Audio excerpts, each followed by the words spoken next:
Digging through the past is not that hard. Rusted cars and broken shards, mining memories in an old wrecking yard. Echoes of laughter. Welcome to the Wrecking Yard. I'm Jerry Wayne Longmire, and y'all are presumably still y'all. All are welcome here in the Church of Internal Combustion. All we ask is that you show up with an open heart. It's Friday here for me, and I don't know why I'm looking at that clock. It does not say the right time. I will look at temperature. Well, we got about 80. I got the AC on low today. It's been dry in Houston, so it hasn't been so bad lately. In fact, I'm gonna get out there and shoot some hoops after the sun goes down a little bit. And I got the Whiskey Brothers coming over Monday, and I'm really excited about that. We hadn't got together since the podcast ended, and we're gonna come over here and shoot some hoops. Minus Sam. Sam is stuck in California on some BS, but minus Sam. But we're gonna FaceTime. We're gonna hang out. We're gonna shoot some hoops, have some drinks, some good fellowship, that kind of thing. It's been a busy week. This has been a hard one to write because the person I'm going to talk about today is probably, outside of Rachel, my most important person. We met when we were 16 or 17 years old, and he has been my person since then. You know, even ups and downs, all that kind of stuff. 30 years. That's a long time. I'm 47. We've been running around together about 30 years, me and old Joey, my brother. He's not my blood brother, but he is my brother. I used this K5 as a starting point. Joey has, like me, he's a car guy. He's owned tons of vehicles and all kind of stuff. But this K5 holds a special place in my heart. And like when I see a K5 going down a road, they're rare nowadays, but you used to see them a little more often. Every time I saw a white K5, I immediately would think about Joey. It didn't matter if I in Wisconsin or wherever the hell I was, I would reach out to him. You know, if we were separated for whatever reason. And yeah, he really is he's my most important person next to Rachel and the kids. But before I get too deep, let's thank our sponsors here. Oh, I forgot my mouse ain't working. This is Jack. Jack wants to give away. That's not Jack. That's Jack's cartoon. But Jack wants to give away some of his comics. He's got these cool little comics that he's writing that are all about him and his dad and stuff, working on cars. It's like Calvin and Hobbes meets 70s car culture. I think it's a really neat idea. I love comic books anyways. And if you can get kids interested in cars, then I'm 100% down for that. But Jack's email address is right here, right? JackSlavvyNews at Gmail. And you can follow him on YouTube at HappyJackSavinka5560. If you go to his page, he's got a community post with all the rules. But yeah, you email him your address. He's going to send you some free comics, and he's trying to get some notice and some eyes on this art he's creating. So go check it out, man. You're a car guy. You're gonna have a hard time not enjoying it, I think. So Happy Jack and Track Tales. So thank you. That's our premier sponsor this month at the Wrecking Yard Podcast. The Wrecking Yard Podcast also is brought to you today by our good friends at Everyone Racers Podcast. And that's a podcast all about amateur endurance racing from beginner to advanced, as well as the news, tips, and tricks that go along with this hobby. Chrissy Matura, Chris Abbott, Tim Berg, Christian Mental Ward discuss current racing trends and news. But they also, they tell so many great stories on there. That's the thing I love about the podcast. You know, I'm a story guy, and I like listening to stories about racing. Go check it out. You're not going to be sad you check. You're not going to be mad. You're not going to be like, oh, Jerry Wayne wasted my time. Make me go watch this other. You're going to be like, holy crap, man. I'm going to have to add this to my list. Go check them out. Everyone Racers Podcast. Love these guys. Woo. Whoa, that's some good coffee right there, son. Damn,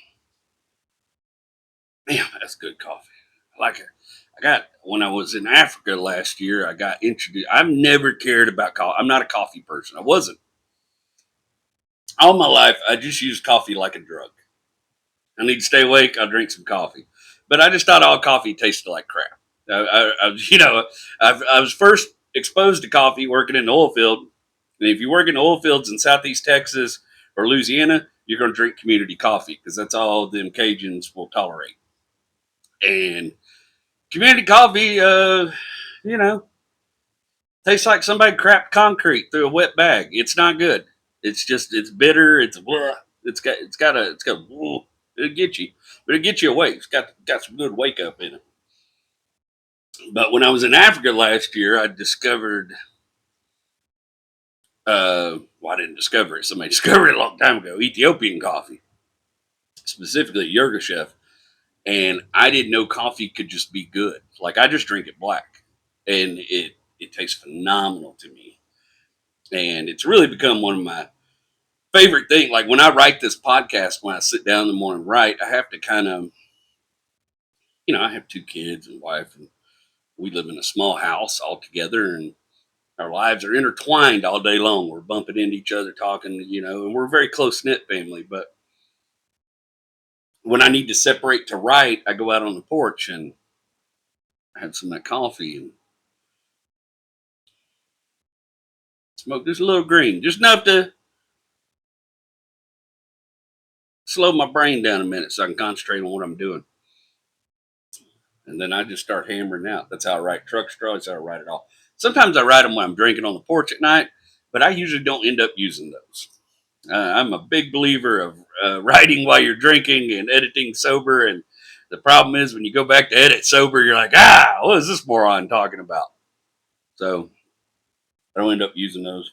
I got me a little project here to tinker with today. I'll show it to you. I don't usually show you guys my projects really, but this one's kind of fun because y'all have heard me talk about my good buddy David on transmission shops and stuff. And I'm going to have David as a guest on this podcast when I start doing guests because his is a story worth telling, and he is a genius. He's literally one of the smartest human beings I know. But David's parents both raced Corvettes. Like that was their job. They were both Corvette racers in various racing leagues around the country. And he grew up on the road kind of being a race car prep guy. Anyway, so when he was younger, he made this clock out of an old Corvette hubcap.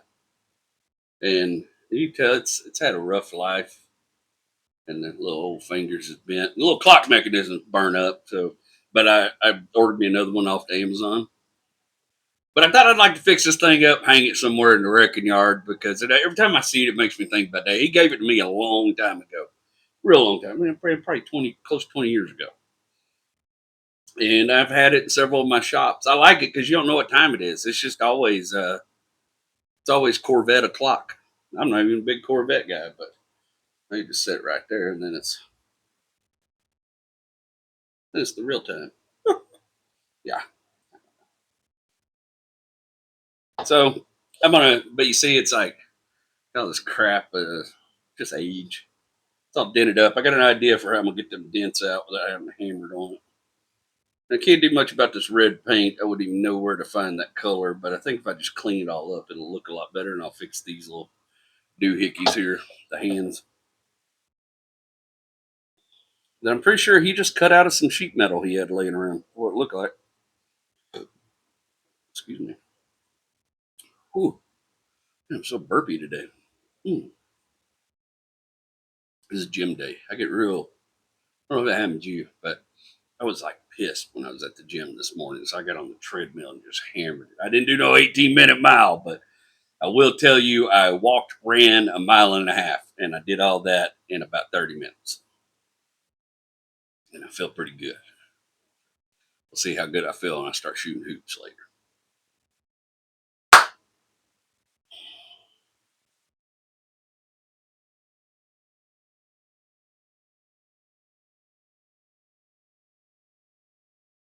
Joey was a hard one to write about because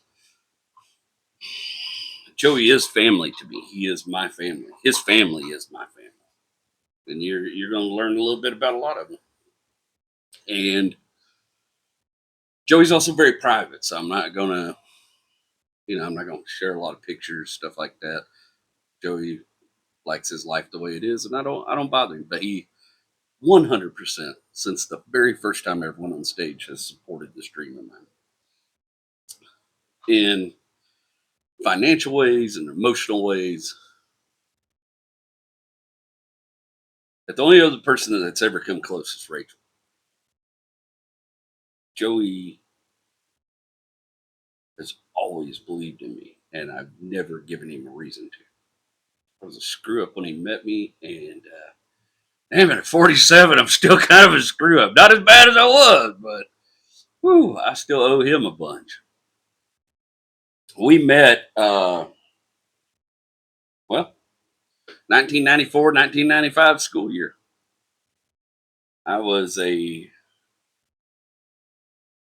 think we became friends my junior year, really, for the most part, but kind of like towards the end of my junior year.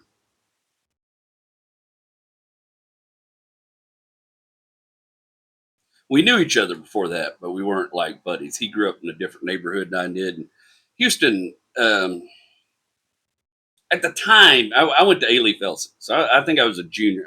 Yes, I was definitely a junior. You couldn't take BICA if you weren't a junior.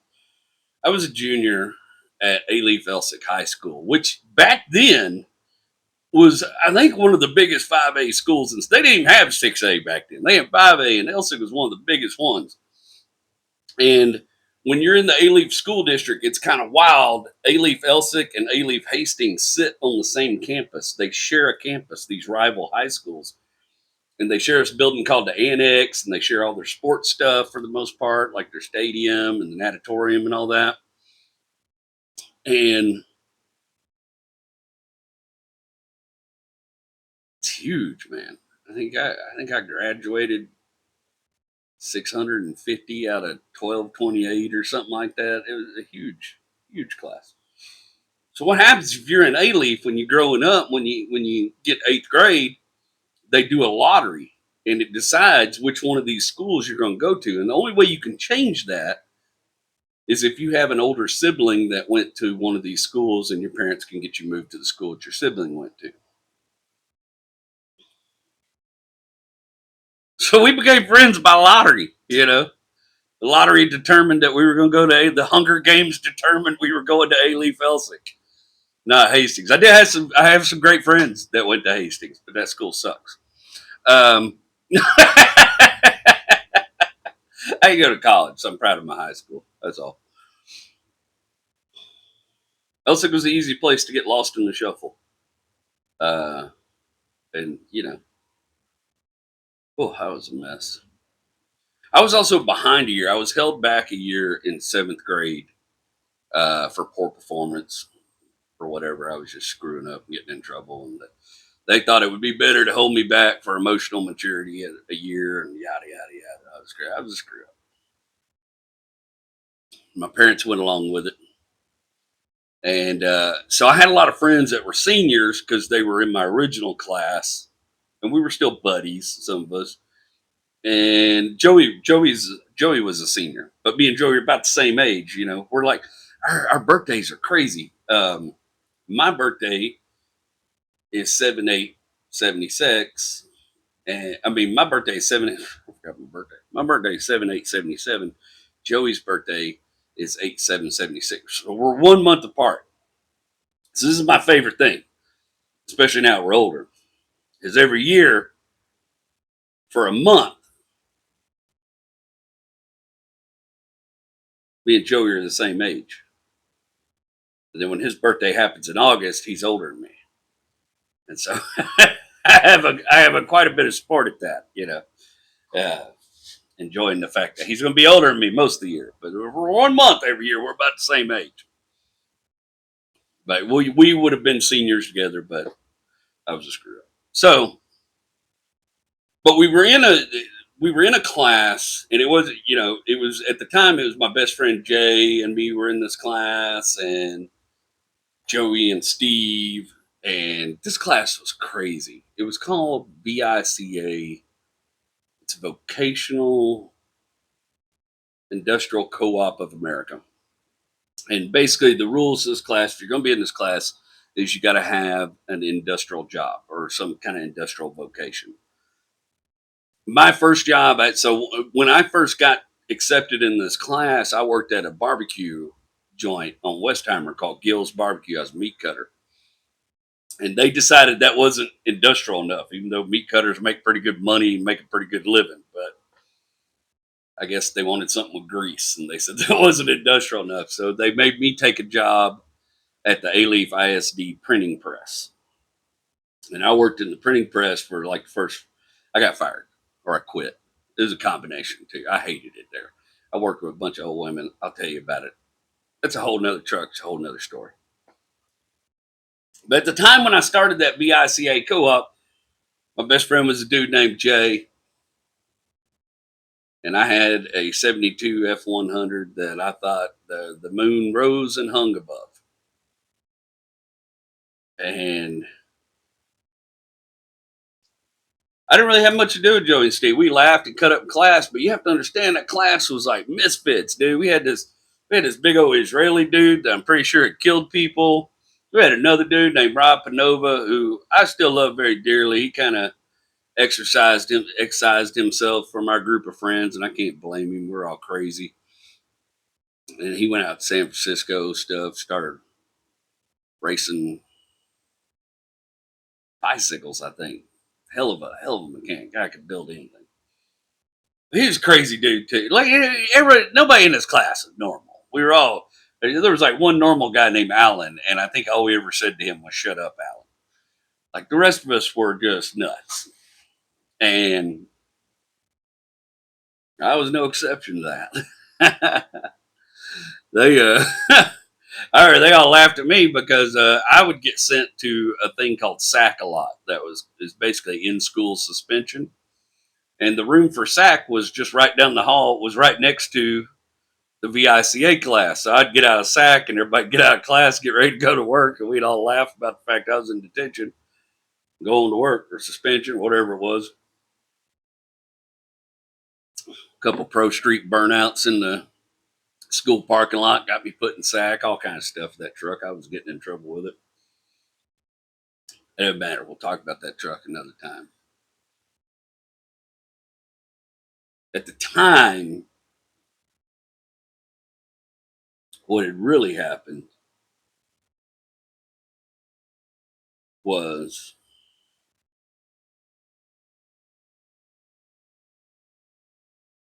the teacher of this class took an interest in me. His name was Mike Bland.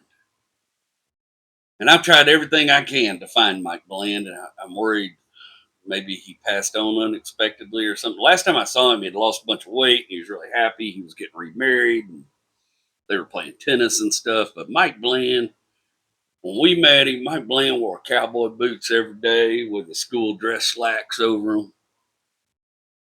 Mr. Bland was no nonsense. Mr. Bland he worked construction for like 30 years, man. He's from Muleshoe, Texas. Always having, he's no one having big old chow all the time. Muleshoe, Texas. Mr. Bland took an interest in me.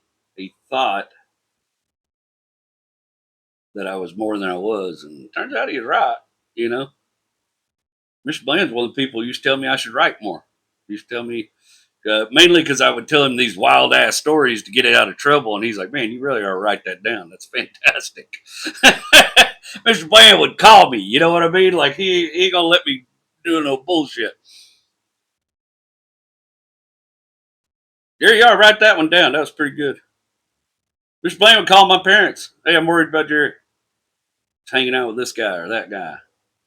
You know, he took an interest in me. I don't know why. I wish I knew why, but he did. He took an interest in me, and I sometimes imagine a lot of the good things in my life are a result of time I spent under him. You know, he taught me some stuff. He was a good hand. He is also the teacher that one day said, "Damn it, Longmire, you think somebody's just gonna pay you to sit there and make your little jokes and talk about cars all day?" And ah, turns out maybe he's trying to inspire me. Who knows? Mr. Bland was, he put up a lot of crap out of us, but he would lay the hammer down when he needed to. He had us under his thumb, but I remember one day he was trying to get us quiet, and you only know this if you're from Houston, but Houston, there was this old auto repair place called Thunderbolt Motors and Transmission. They had this great little jingle, and I can't remember how it all goes, but the end of it would end with, "We put the yeehaw back in your motor and transmission." This old redneck gal singing it, and one day Mr. Bland was trying to get us under control, stop talking, and Rob Panova starts singing the Thunderbolt Transmission song. And by the time he gets to, almost the end chorus, we're all joined in and we're all singing at the top of our lungs. And Mr. Bland just put a dip in his mouth and waited for us to be done. We put the yeehaw back in your motor and transmission. I saw Mr. Bland about 10 or 11 years after I graduated high school. And I told you, he looked good. He was getting remarried. Asked him if he's still teaching. He said he quit the year after we all graduated. He said the year after we all graduated, it got so boring to him. And he specifically brought up the Thunderbolt motor and transmission song. He said that was one of the last funny things that happened to me as a teacher. And I was like, all right, man. I guess we were the good ones. More on to the point. Joey and Steve are in this class. And sometime during this year, I totaled my 72 F100, got in a car wreck, totaled it. Broke up with my girlfriend of like 2 years, little high school, sweethearts type shit. And in the ensuing time, basically, me and my best friend fell apart because he started dating a girl, and y'all have heard her name, Melissa. And I'm the dummy that got them together, and then realized that I had feelings that interfered with that, and I did some dumb shit. I lied about some stuff, and me and him got in a big fight. Wasn't so much a fight. He's a giant. Wasn't so much of a fight as he bit me backwards over a fence by my throat, and we had a big brouhaha, and we decided to stop being buds. He was hanging out with folks that I wasn't into, and yeah, it happens with friends when you're young, especially. It happens. He had got me my job at. So by this point, I work at AutoZone. And how we convinced VICA that was an industrial job, but we basically told them I was a parts man. But I was also helping set up the stores. I worked at the AutoZone mainly on Derry Ashford and Westheimer. I helped set that store up when it was brand new. But I basically ruined everything I got going for me. I have my truck, my girl, my best friend. My life's in shambles as a teenager. You know how it goes. I'm also in trouble forever because my parents found out I've been changing my report cards. Cool thing about having a job at the A-Leaf Independent School Printing Press is you can manipulate report cards. And I was manipulating the piss out of my report card, not to let them know how bad I was failing math and everything. And this is like when I had to kick it in high gear to graduate. Basically, between the end of my junior year and my senior year, anybody knows me can tell you, if my mom was around, she'd tell you all about it. But I did night school, I did summer school, I did everything to get all those credits back. And still, on the day of graduation, was running around from class to class checking my grades to see if I was going to make the cut. Now, I wasn't a scholar. School was busting. People were like, well, you go to college. And it's that old Chris Rock. High school was busting my ass. Let's pump the brakes. I was kind of scared to go to college. I didn't think I would make it there, honestly. That's dumb. People shouldn't feel that way. I'm glad I ain't got all that college debt, but it would have been nice to have one of them college jobs at some point.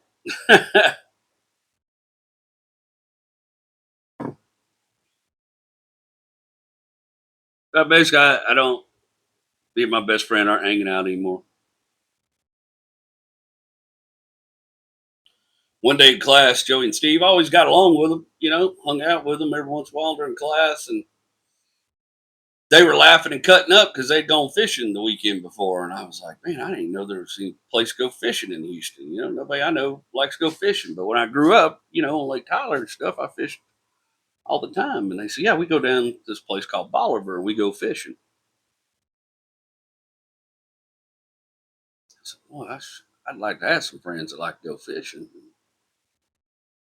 Very next weekend, Joey gets his dad's old, I think it was an old SR5 Toyota. And we load up in that Toyota. I get in that little back behind the seat, right? And I'm the new guy. And we go to Bolivar. And I learned how to wade fish. I'd never been, I didn't know anything about ocean fishing. I didn't have the foggiest clue what I was doing. You know, I never messed with that kind of tackle and stuff. And Joey and Steve basically taught me how to do it all. Let me borrow a pole and set me up because my little Daiwa ultralight sure wasn't going to handle it, you know. Boogers big to piss. And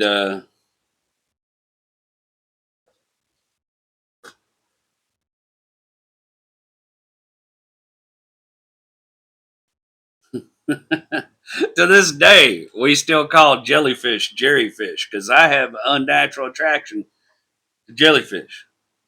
I don't know what it is, man. We go out there wade fishing in Bolivar, and I'm telling you, I've spent years now. Well, I can nail the spec.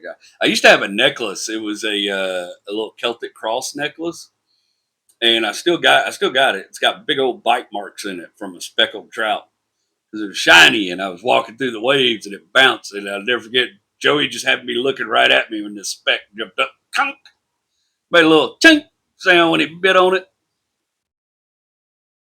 We spent years fishing in Bolivar, you know. Sometimes with Steve, sometimes not with Steve. Sometimes me and Joey would just load up and go down there. Me and Joey done just about every kind of fishing known to man between the two of us. We have we have certainly always tried to take advantage of that, you know. And it was a cool thing for teenagers to do, not getting too much crap, you know. Drive down to Bolivar. Now, if my parents had known I've been driving down to the ocean every weekend, I mean, that was an hour and a half away, they'd have lost their mind, you know. My mom and dad were really strict back then. That's why everybody's like, ah, beat your kids, do all this stuff. I'm like, no, my parents did all that, and I was still a first class ne'er do well.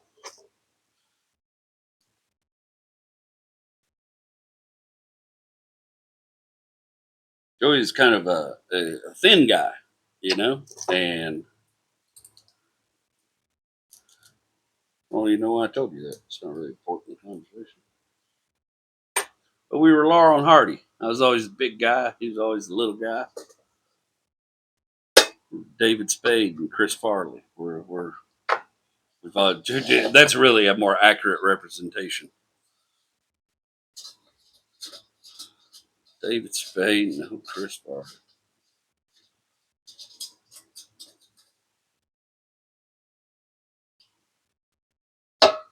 But boy, we I'm telling you, every weekend we could cut loose down there at Bolivar. I went my first Mardi Gras with Joey and Steve, man. Wild as hell. My parents had known I'd been at that. I'd sure been in some crap. We kind of jokingly around my house called Joey the good kid, but it really ain't that much of a joke. I really think my parents liked him better than me. I still think they do. To be honest with you. Uh,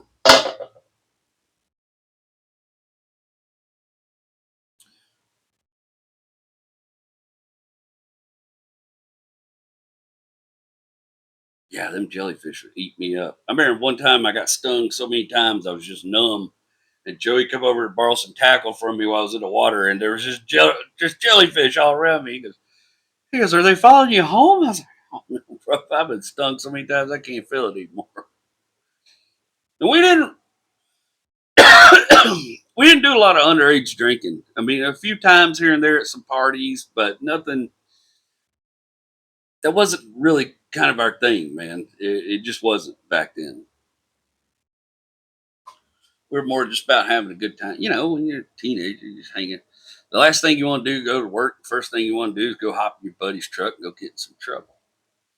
I told you about that time Joey was driving that Trans Am every once in a while. I did tell you the story wrong. It was not Joey's sister that wrecked the Trans Am. Another student at the high school ran into the Trans Am while Joey was driving, like T-boned him and screwed it up. And I think that's when Mike kind of lost interest in Trans Am or whatever, you know, because he ended up selling it to me. And whew, I had a lot of fun in it.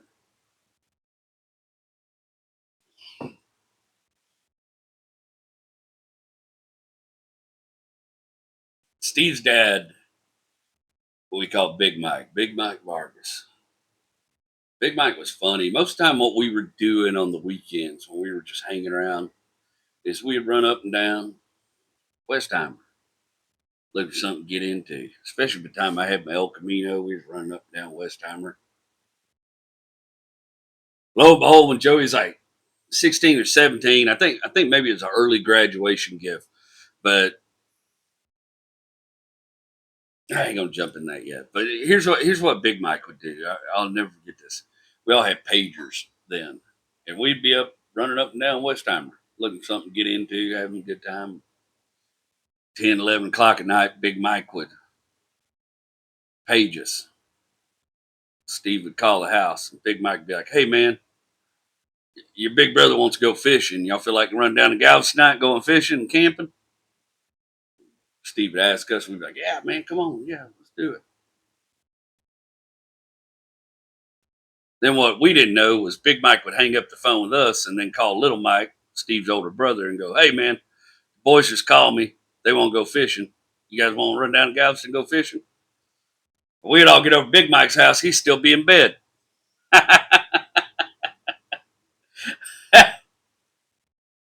He's just screwing with us. But then he said, "Man, I'll never forget the first time. I was like, you got a pole? I'll go fish." He go, "We got chingle poles." Jerry went, "Too worried about it. We got chingle poles." We loaded the trucks up. We head down to Galveston.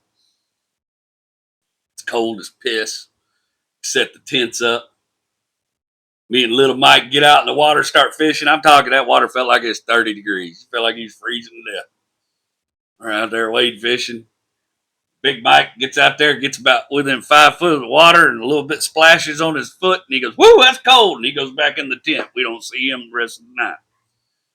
We stay out there all night fishing, fall asleep in the pickups. Yeah, you remember when you were just young enough to fall asleep anywhere? God, I miss that. I miss the way I used to sleep when I was young. I mean, I don't get up a lot, but I have a hard time getting comfortable. But I remember when I could just lay on a concrete floor and pass out if I needed to. I miss that.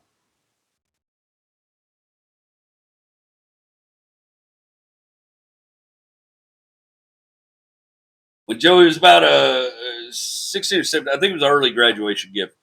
His dad's best friend was a guy named Sam Zontini. And Sam was a really cool dude. Still a really cool dude. I still have very fond feelings towards the Zontini family. Uh, but Sam was just a really neat dude. He was always really good at business. He worked at Lyondale a long time, and he owned a vehicle tent shop, and he did home tenting. I think Joey worked for him a while doing tent because Joey was pretty good at doing tent. Back in, we couldn't afford to hire nobody. We had to do all our tent ourselves. And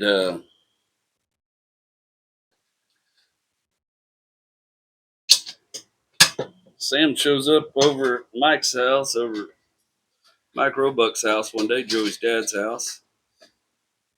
And he's got this 1984 K5 Chevrolet Blazer.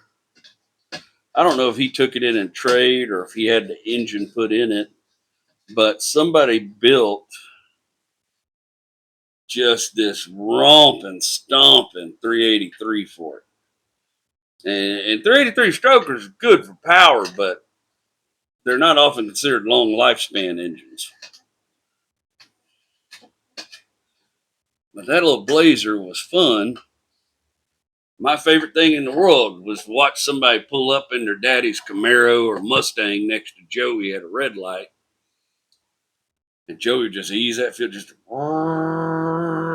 and that light turned green, and that little K5 Blazer would squat down in the ass end and disappear, son.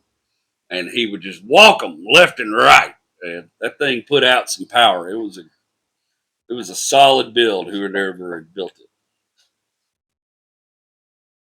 And it wasn't super loud. It had like a good, quiet exhaust system on it, so it was like a real sleeper, man.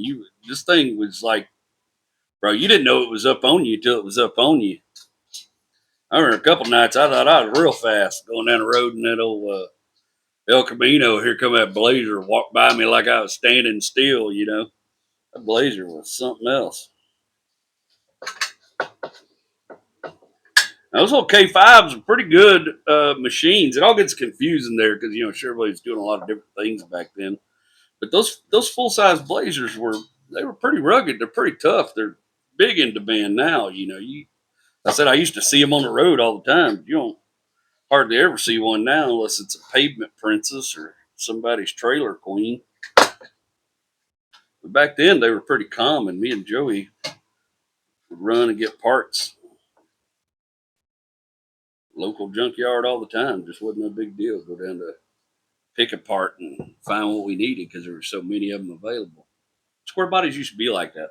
I know I've talked about that before, but there was a period of time when I was a teenager where none of us really wanted square body trucks because that's what our dad drove. But you could go buy a square body out of somebody's backyard for $200 or $300 and spend $100 on it and drive it for a couple months.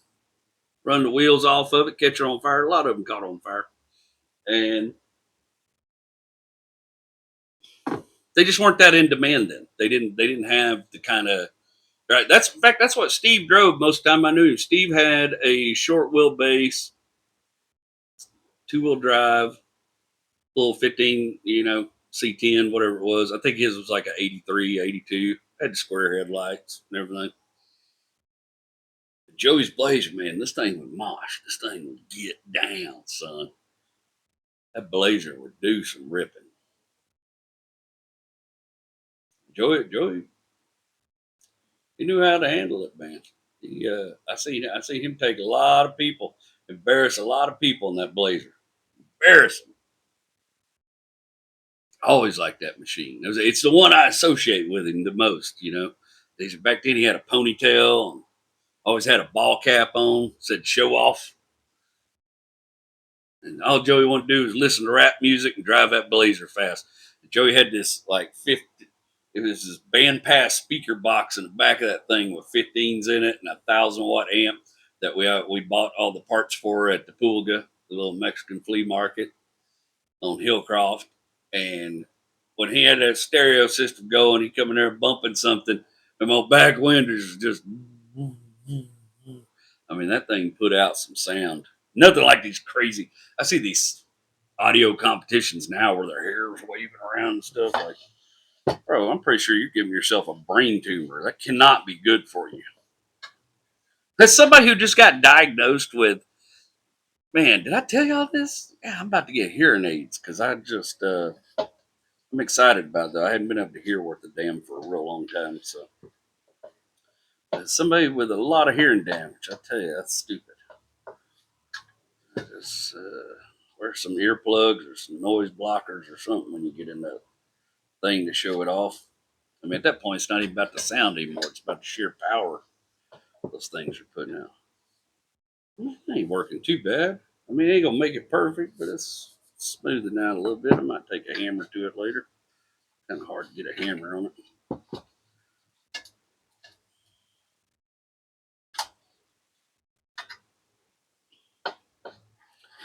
I probably worked on more vehicles with Joey than just about anybody. I mean, it's just all those pictures at the front in the intro. That dude laying on the ground with me, the dude crawled up under trucks. That's Joey. That's my guy. And today we're not going to stick to one particular timeline. We're going to talk about all kind of stuff. This is my let's call it my ode to Joey. All the good times we've had over the years. And I want y'all to know, the kind of man he is, because I've told you some stories about him, but you don't really know.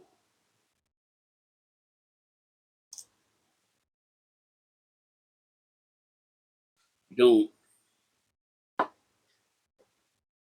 I don't know how to sum up 30 years. Is what's hard about this. Yeah, I can tell you some stories about me and Joey, and I'm going to.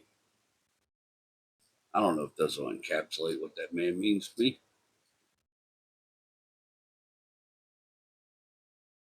He's very much part of my family. I would go up to Kilgore to visit, and Joey would go with me. Sometimes he'd just follow me up. I remember one time he was in that Blazer, and Joey had never been around like country folks like my Uncle Larry and my people up in East Texas. He'd never been around, East Texas country. It's a whole new flavor, baby. And my Uncle Larry's yard had a lot of cars in it. And the first time Joey followed me over to my Uncle Larry's house, I went down to the end of the street, pulled in the driveway, and Joey accidentally turned into the yard and started driving through Uncle Larry's. And then he was terrified. He won't get out of the truck because he done heard stories about Uncle Larry. He won't get on the wrong side, you know. But it's funny, all my cousins up there that know him and spent time with him over the years, even though they know he's not they always say, "Well, hey, how's your brother doing? Hey, how's Joey? How's your brother?"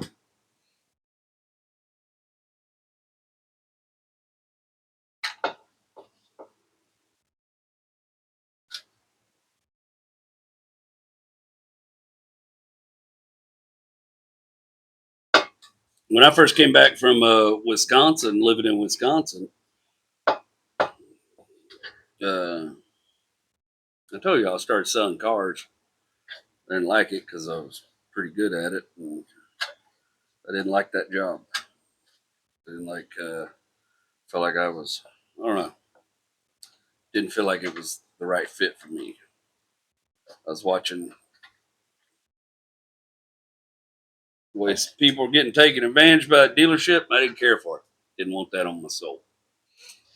But at that time, Joey was going to ITT Tech, and he decided to do ITT Tech because I think a lot of because of my dad. Uh, when I left for Wisconsin, I gave Joey my old computer. It was a 486 DX33. That's back when that was a fast computer, boy, back in the day. I didn't want to take it on the road with me. I didn't know what my life's going to be like. And Joey wanted a computer. He wanted to start messing with computers a little bit. He was interested in them. And I gave him that computer. And then I come back from Wisconsin, and Joey's literally going to ITT Tech, and all he does is work on computers and stuff. And he's been my computer guy for years. Even though I was into it a little before him, he's learned more than I could ever begin to know. That man is, that's what he does now. I think he's a software engineer. I always say that. I'm not 100% sure. It's something like that, though. But he's the guy that figures out why it ain't working and what's going on for all these big companies. He works for a software company. I think just got bought by Exxon or somebody.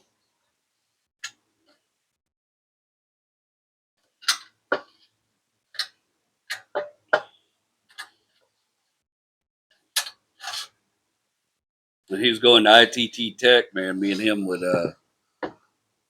we both got into Rodney Carrington a lot, man. We loved Rodney Carrington. This is before I knew he's from East Texas, before I knew his connection to Uncle Bobby, any of that. And me and Joey could recite both them Rodney Carrington albums that we had. We did it all the time, man. I heard we went camping with a couple of girls one time that went to school with Joey, and oh shit, yes, this is the time. We went to Toledo Bend. This girl Joey knew and was friends with from school, her parents had a camp at Toledo Bend. And we were going to go out there and camp for the weekend and hang out with them gals. I can't remember the other girl's name.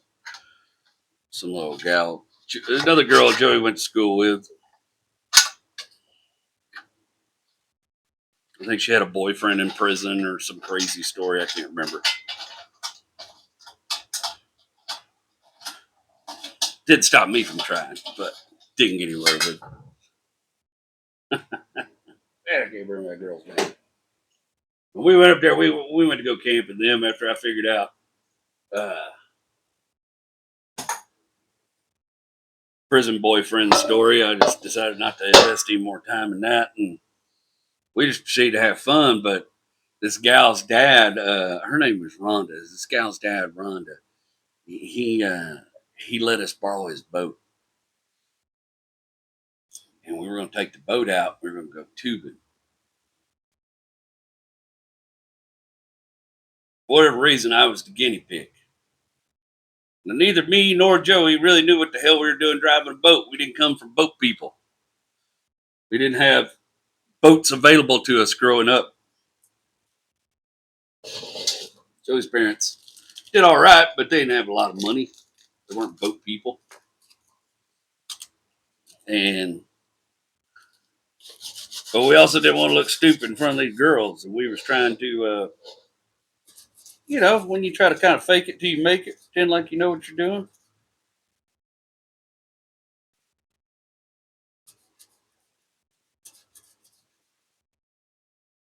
All I know is I was the first one on that inner tube.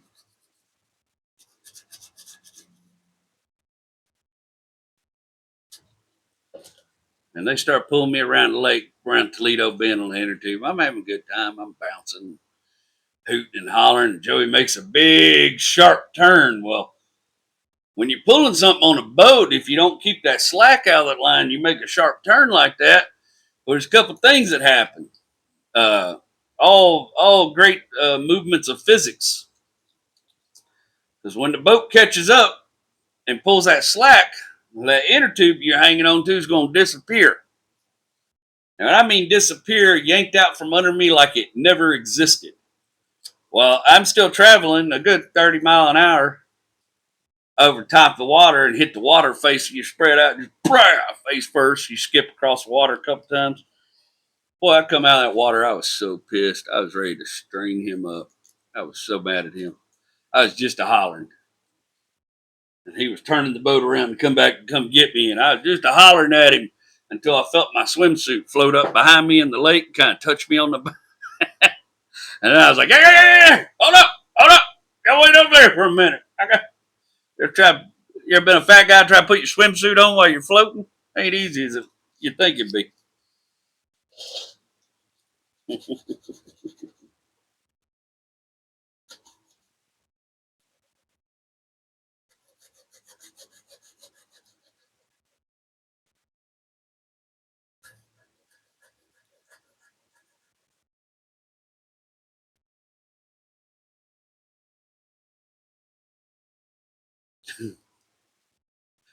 When Joey turned 21 years old, he didn't drink. Joey didn't drink underage. He was a good kid. He was the kid that stayed out of trouble. I was the kid getting in trouble. Joey was the kid staying out of trouble. Just nonstop. That's always the way it was. Joey was always talking me down from some dumb situation or whatever. I don't know why two people that are such opposites became such good friends. All I can tell you is that we were night and day. We were night and day different in the things that we held dear and the things that we wanted to do with our lives and even some of the things we believed.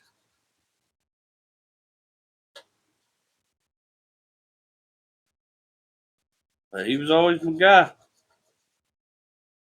He was always, everybody else turned their back on me. Joey would wait for me to get my head on straight and we'd resume. When he turned 21 years old, we took him to the Slick Willie's on Hayes Road. Slick Willie's off Hayes Road in Westheimer. There's a little old waitress. Girls love Joey. Girls love Joey. I can't tell you how many girls that I would start talking to some girl, and then she'd be like, "Hey, so what's your brother into?" Like, you heifer. Girls love Joey. They always did. He was very popular with the ladies. He didn't know what to do with it, but boy, they loved him anyways. He wasn't like a womanizer or nothing like that. He is quite the opposite. He had these powers he had no idea how to control. But boy, he sure take a girl off our hands all the time, I got him back one time. I took his girlfriend to prom because she was a year younger than me, and I needed a prom date. My prom date got mono a week before prom, not from me. Story of my life. I took Joey's girlfriend to prom, and she broke up with him that night. I think she got excited because me and my other buddy was trying to hotwire a tractor, and she thought Joey was too safe.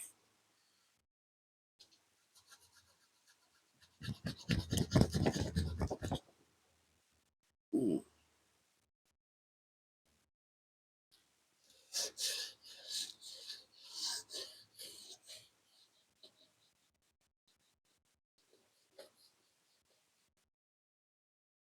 Anyways, we took him up to Hayes Road. We took him to Slick Willie's.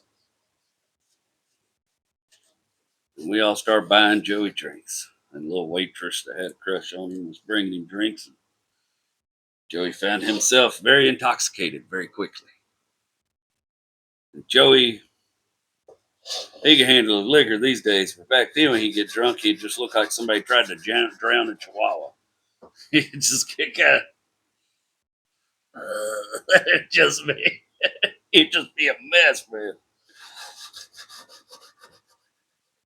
It was decided that night that since I had not had anything to drink, I would drive Joey home. Took Joey to my house. I wasn't going to take him to his house, get him in trouble, that kind of shit. But took him to my house, and we're going. I'll never forget. We're going down the road. We're going down West Park. It's like 2 a.m., something like that.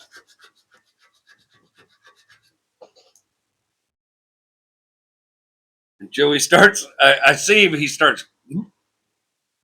You know that little, just a little.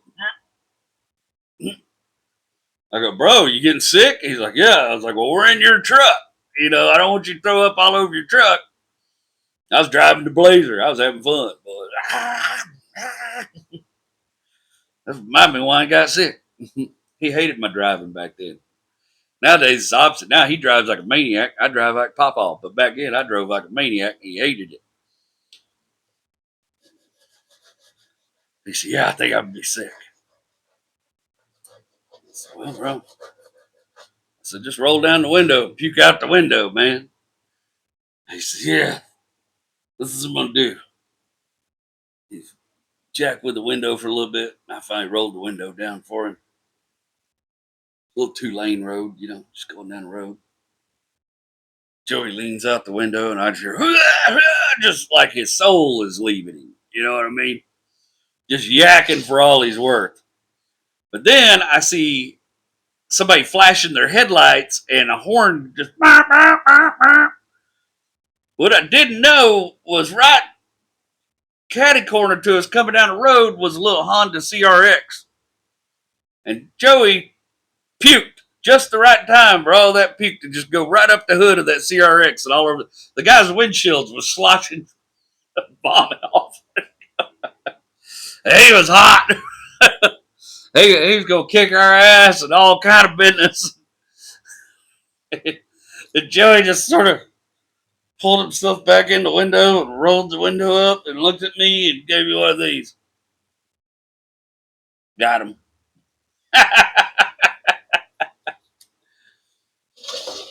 Woo, covered that little Honda Joey vomit.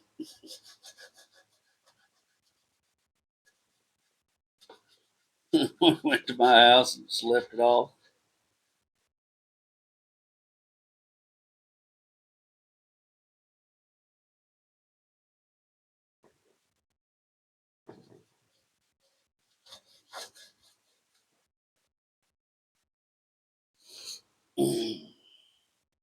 I told you he hated my driving. I had this for a period of time. I had this one '86 Fox body Mustang that was just insane. It was a little. This when I was selling cars. It was a little 5-speed car and had a built little stroker motor in it, and that little Mustang would get down, buddy. And I remember one day we went to the mall or something. We get to the mall and our other friends like, "What's wrong with Joey?" And I was like, "I don't know. What's wrong with you, bro?" He's like, "Your driving sucks, man." Because I'd almost killed us about 3 times on the way there.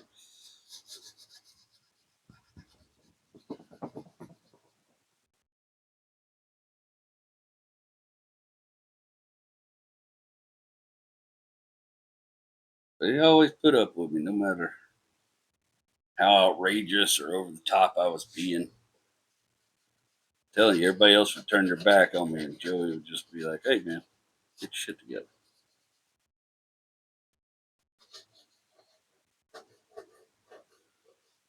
I don't even. I don't. I don't.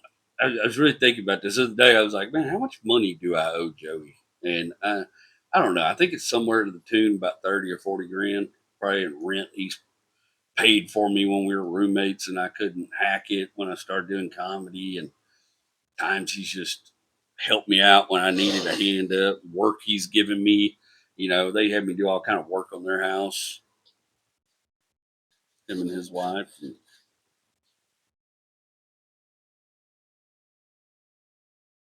I don't know. I'm telling you, I ever get that Diamond Gym money, first thing I'm gonna do is I'm gonna buy Joey the biggest, baddest ass sailboat I can buy him that he wants. The second thing I'm gonna do is chain it to the effing dock so he can't ever leave me.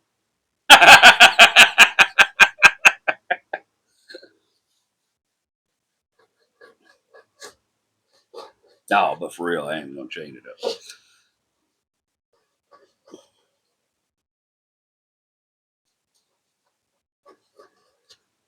Man, that dude. Well, we spent. I don't know how many Christmases me and him spent just hanging out together. We didn't have girls at the time or whatever. We would just hang out, man. We'd go spend money on something, go have fun. I remember one year these little popular mini RC cars came out. They come in this little plastic thing. It's a little radio controlled car about this big. And me and Joey just went around to all the mall kiosks that we could find in Houston that was selling those. We bought them cars up, and we were taking them to parking garages at night, racing them and stuff. And we did model airplanes like that. Joey built model everything. He was a fantastic model builder, and he had a creative mind like me. So we always had a good time messing with stuff. We're always under the hood of something. Joey's dad is no doubt he feels like a second father to me. The man has been there for me. I'll tell you this right now. There was a short period of life where I was homeless, and I was basically living in a wrecker I was driving. Before I went to Dallas, before my job got a little better. But I had a rough. I've been through some rough stuff. Had some roommates screw me over, and I was basically homeless for a few months, living in this wrecker. And Joey's dad would just call me up. Joey didn't even live in Houston at the time, but Joey's dad would call me up. Hey, what are you doing tonight? Why don't you come by the house? Get some dinner, get a shower. He knew what I was doing, but he wasn't going to get in the way of me figuring it out for myself. It wasn't like, no, come here, I'll take care of you. It was, come here, rest up, go back out there and do battle. He looked after me. And me and that man disagree with so much stuff. He is the conservative of all conservatives. And I mean, we have argued about marijuana, we've argued about everything, and we don't see eye to eye on none of it. But I love that man, and that man loves me. And I know he loves me because I can see it in his eyes when I see him now. And he's so, Joey's dad is like, he's got kind of a interesting build. Joey's dad is like he's kind of short and just real big at the shoulders, right? He had a belly. He used to drink much beer. He had a belly. I never really thought of Mike as fat. Mike just old workman. You know what I mean? He worked for a pump company for years and built and disassembled pumps. So he's got these shoulders picking them heavy parts up and working with his hands every day. But he had run into the back of a parked truck, a parked 18 wheeler on a motorcycle, and just shattered his open face helmet and just shattered his face when he was younger. And they'd had to do all kind of reconstructive surgery, and his teeth were all jacked up. They had silver caps on them while they were trying to align them. Now his teeth look great, but it takes a long time to fix damage like that. And you always saw him, you always had him a Budweiser right here on the side of his belly. And that's how he'd stand, he'd talk to you. He was like a King of the Hill character, and he had really thick glasses. And he'd look at you over them glasses and say something kind of slidey. We're gonna tolerate nothing. He's from Alabama. I made a joke one day at his house. He says something about. He said, "Boy, I'll put a hole in the block of that truck out there." I said, "Mike, I bet I can get that truck for you. You can find a gun." He said, "Son, I'm from Alabama. There's a gun in every room in this house." We were always at each other, me and Mike, but I truly love that man. Me and Joey was working on that 3/4 ton Dodge mine one day. Me and Joey we're trying to get the back wheels off that thing, and we're out there. Joey's standing on one side of the 4-way. I'm lifted on the other side. We can't get that. We done tried everything to get these wheels loose. Here come Mike. Wow, y'all just need a little old man strength. Hand his beer to Joey. Took that 4-way. Pop, pop, pop. Popped all them wheel nuts loose for us. Come back. Y'all need to be tightening them when you're done. Mike is a no BS dude, man. Joey was always very quiet, kind of laid back, and he had a lot of anxiety when he was younger, but not like if you met Mike and Joey, you'd be like, "How are these dudes?" Like, but Mike was just, oh man, he was intense. You know, he would tell us he used to tell us a great story. I'm gonna butcher it, but I'm gonna tell you Mike's. It's one of my favorite Mike stories. Mike went up to the Ford dealership in Alabama. And this is sometime in the late 70s. And Mike was going to trade in his beautiful 71 Mustang. And he was going to get some, whatever they had or something. They had something nice that he wanted. And he was going to get that. And he said they took his Mustang around back to go look at it. And the salesman come around there and talked to him. He said the salesman had these little rose-colored glasses, and he had them up on top of his head. And he said the salesman started being real, like pressuring him, being real rude, like, "Yeah, well, what's going to take to get you out of here with this car today?" And being like, "Well, I just want to know what you're going to give me trade in for my car." And I guess the salesman got pretty derogatory, like, "That thing ain't worth crap. We ain't going to give you nothing on that." Now, a man knows that he has to come in here and pay for a car he wants. And if you're a man, you know you need to show up the amount of money you need to buy his car you want. Don't drag that old piece of crap in here. And it was a car Mike had put a lot of time and work into. Don't drag that old piece of crap in here, expect me to put you in a brand new car. And Mike said, "Well, just bring my car back around. I'll go to another dealership." And he said, "Well, you ain't man enough to make a decision and buy a car today." And Mike said, "Just bring my car back around so I can leave and go somewhere else." Boy, are you kids today soft as hell. Mike was fresh out of the Navy. Mike said, "Sir, I just asked you for my car back." That guy said, "Well, I'll let you have that piece of shit back since you ain't man enough to make a decision." And Mike said the last time he said you ain't man enough, Mike just, and I'm talking, these are hands, bro.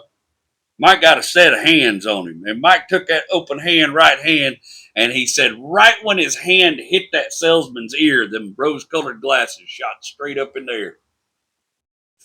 That salesman fell down on the ground. Mike said, "I told you to bring me my car back." He went right to another dealership and bought the car he wanted. That deal with all that. Yeah, he was a tough dude. He got some Navy stories. He's just good people, man. I mean, he's looking after me. I wasn't even his kid. He looked after me, man. He'd catch wind that I was off doing no good. I made a joke in one of the truck astrologies where I said something about start pouring bourbon in your water burger cup, and showing up to family events, make some decisions. That's based on a lot of if you. I don't know if y'all figured this out yet. Most of those jokes are about me. I would say probably 89% of the truck astrology jokes, or I'm the butt of the joke.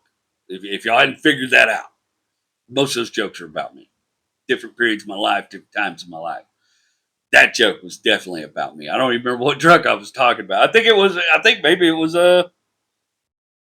F-150 or something, because that was about the time I was doing all that. And Mike pulled me aside, man. This ain't the life you want. You want to be a drunk? You want to just go around, nobody have any use for you? You giving up? He would talk to me, man. He would talk to me on my level.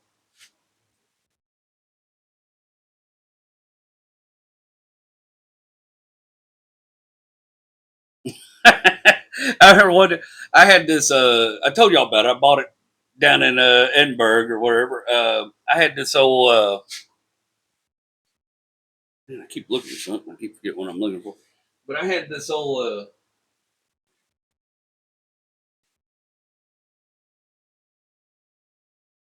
It was an '82 Suzuki GS 1000, I think. Old motorbike, and I was leaving that AutoZone. I wasn't working there. I just happened to go over there and get some parts. But I was leaving that AutoZone I told y'all I worked at on Dairy Ashford and Westheimer, going down Richmond, and the prod backed out of her driveway. And that bike broke in a million pieces.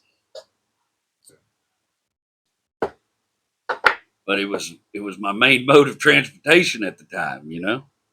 So I wanted to get my bike back together, you know. At the time, I was living in an apartment and didn't have no place to work on anything like that.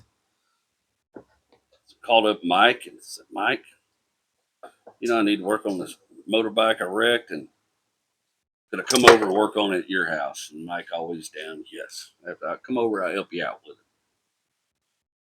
Well, back then, I don't know if any place like this even exists now, but back then there was a little place over off 610 that was basically just a junkyard for used and wrecked motorbikes. Especially, boy, they had all the if you like Japanese motorcycles, they had them all. So I went down to that little junkyard to see if I could find all. Basically, on my Suzuki, the whole front clip was trashed. The forks, everything was just wadded up. Handlebars, everything was trashed.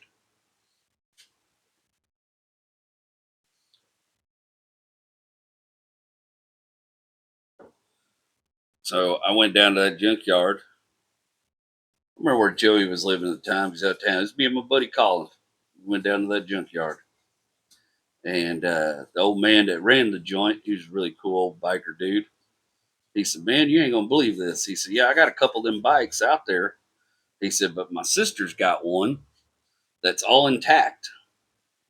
And I know she let it go cheap. And you could just take whatever parts you want. It hadn't run. I think the engine was messed up in it or something. But I know she'll let you take all the parts you want off of her. You can just buy the whole motorbike, and you know what I mean.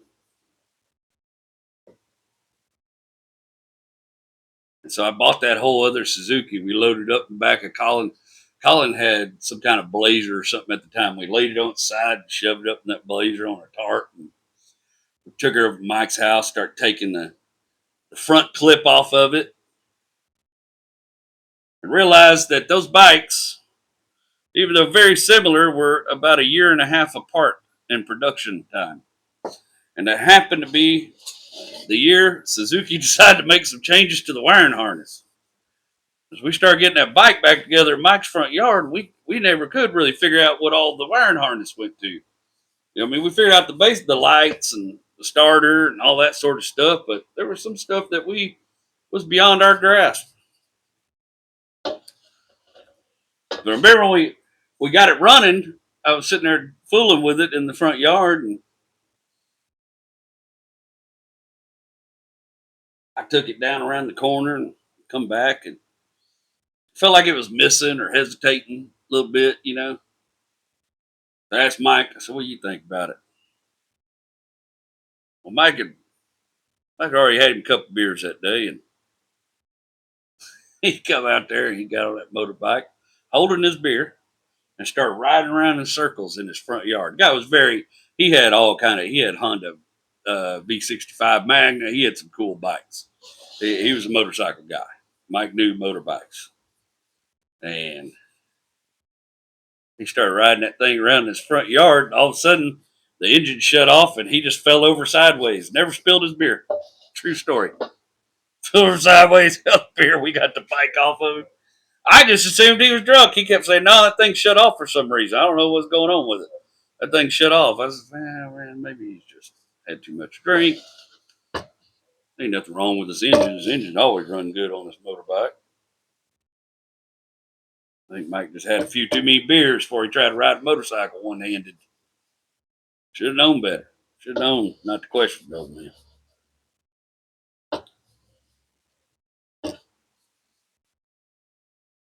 About 2 weeks later, I was hauling ass down Westheimer that time, blowing and going. And the engine shut off on me for no reason. And I tried to drop a gear and keep the bike up and ended up sideways and up under a car and tore that bike all to pieces. And it sucked because I just sold it. I had to give that dude all his money back. He was hot. I thought, "You said you sell me a bike. You tell me he's going to keep riding it." Just needed it to go somewhere one night. Boy, he was hot. I just don't know, old Mike. Mike probably be 3 sheets to the wind. We took Mike drinking one night with us, me and Joey. Boy, he started getting to be too much for us. He taught me what a Singapore sling is that night. Boy, he had a mess of them. And he started getting a little bit too rowdy for us. We went and dropped him off at the house with Sharon. I thought she's going to kill us. She called us mad as hell. You get him this drunk, you put up with him all night. You don't drop him off here. Oh, she was hot. They wanted us to leave him over there with her. Joey's mom is a saint. She's a very special person to me. She took a role. She's been my second mama for a long time. Joey's mom looked after me. She's one. Anytime now we go to like events over at Joey's house for the kids and stuff, and I'm always happy that Sharon and Mike are always there. I always make sure to steal me about 3 or 4 minutes away and just go talk to Sharon because she's one of my favorite people. I love that woman. She's sweet. She is the world's greatest knitter and needle worker, and she's a great mom.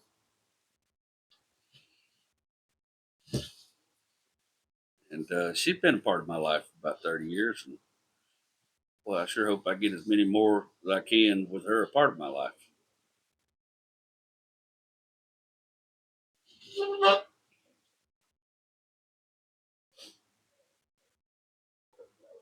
Told you it's hard to try to encapsulate 30 years. I think this has been the hardest one I've had to try to write because I don't know where the stories start. And, like, I don't know. I don't know where they started because it feels like he's just always been a part of my life. He's my brother.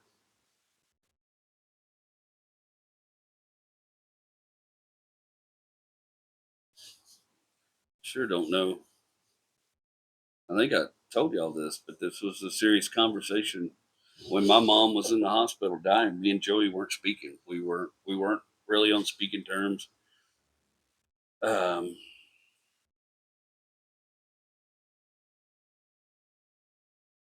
we weren't getting along, and it had to do with our other friend Steve and a whole bunch of stuff that happened, and a lot of bad information I had that I was acting on about the lady Joey married, and I was I was in the wrong, and I have since apologized 9 million times. But we weren't really talking, and my mom told me, she I say there was sometimes she didn't really know what was going on, but then there was sometimes she was serious and she was telling me stuff, and that stuff I really took to heart because that's when she was telling me real stuff, telling me stuff about her family and the way she felt about things. And she told me one of those times I was in the hospital visiting her. She said, "Whatever you do, you need to make things right with Joey. You're going to need him for the rest of your life. And if you don't make things right with him, you're really going to miss out. This is the best friend you'll ever have in your life. I've known him. My parents, of course, knew him. I told you he was their favorite kid."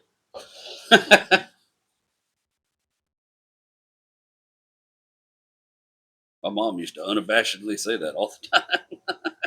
And my dad probably never said it when I was around, but it would have hurt my feelings too bad. Joey worked for my dad for a long time out at Daniel Valve.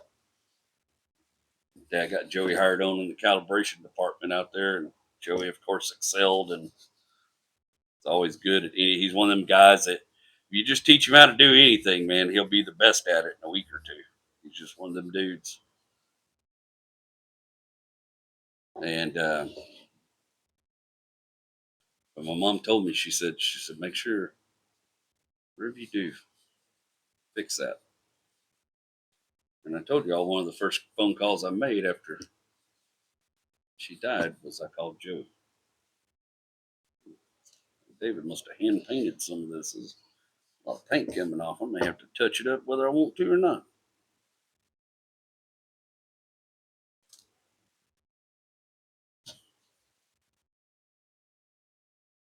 And I called Joey, and of course he was sad and cried a little. And the real moment came was after I got to Kilgore. I didn't, Kilgore is about 250, 300 miles from Houston. It's about a 4-hour drive. I didn't expect to see any of my people from Houston in Kilgore. But I was standing at my mother's viewing, and when I tell you I was just lost, like my brain did not comprehend what had happened for a few days. And I was standing at my mom's viewing next to Rach. People were coming up hugging me, telling me she's in a better place, all that bull crap. I hate that shit. We're in a better place. What was a better place than was with her family?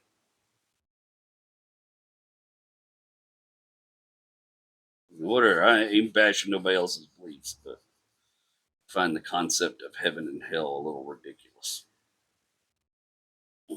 Doesn't make sense to me. So whatever. I've studied a lot about. I also grew up with it crammed down my throat, and said I'm not insulting your beliefs. I'm just telling you personally, it all sounds a little ridiculous to me. The whole heaven and hell thing.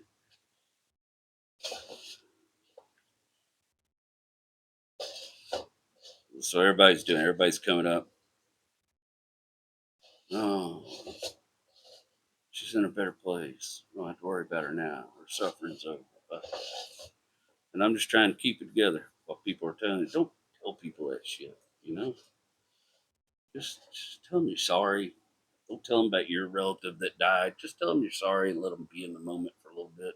That's what I try to do, anyways, after experiencing it.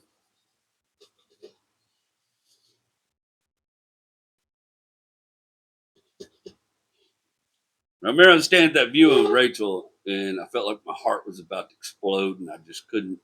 I really just want to go outside and smoke a cigarette or a joint. And the doors of the funeral home opened up, and Joey walked in.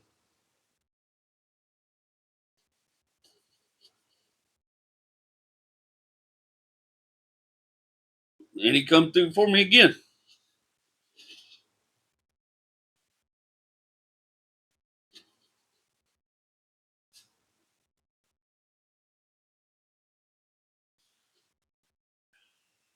He was there for me while I buried my mom. In the years after,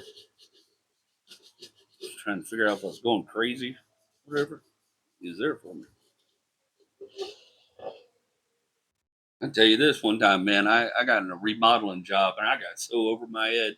I took this remodeling job for this group of people, this couple, and it was it started out, it was about a $30,000 job. Wasn't too crazy. We were redoing some of the cabinets in the kitchen. We were redoing part of a bathroom.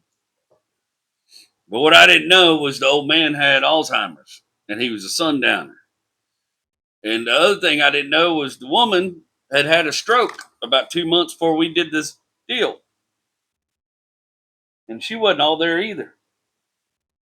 And we get in this job, these people start costing me money because this old man, what happens, he used to be a builder. He gets anxious towards the end of the day. He goes around, starts prying tiles off that he thinks are crooked with a crowbar and all kind of. I had one of the best tile guys in Montgomery County working on that job. Expensive one too. Now I'm having to pay that guy come in there and put tiles back on the wall and fight with these people about change orders. Anyway, he did something, messed up one of the plumbing, it ruined the ceiling, and I had to pay for that ceiling. My job site, and either that or walk away from the job and go to court and all that. And I didn't want to do that. I wanted to finish the job, even though some stuff had presented itself. But I was at wit's end. I didn't have the money I needed, and I called Joey one morning from the job site. It's like, man, I am in a rock and a hard place. And he didn't flinch or nothing. He goes, hey, how can I get it to you?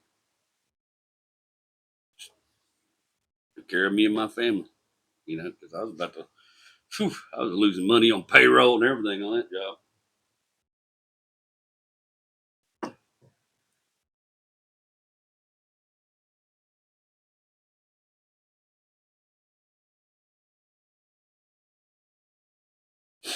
Mm.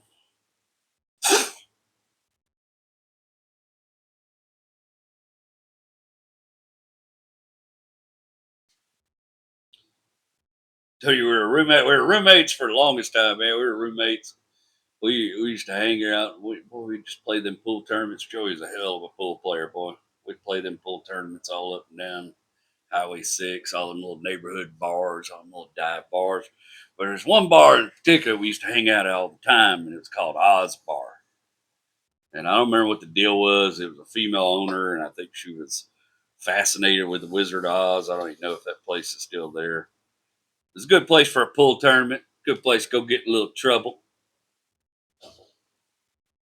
Ooh, look at that. She don't look too bad. Gotta get some of the dents out, but I'm gonna work on that. I'm not gonna try to do that on camera because it's too loud. But I got an idea for how to fix that up. And I got my little clock piece coming. One of these little bars, that little bar we hung out with, is called Oz Bar. And boy, Oz Bar was a place you could get in a little bit of trouble. It wasn't. There's bikers. There's all kinds of people hung out there, and it's one of them places you kind of need to mind the rules. And when I think I said that last episode. If you know you're the guy that can't follow the rules and act right without being stupid, don't go there. Well, that's because back then I was the guy. I know what it's like to be that guy that can't act right and couldn't keep it together. And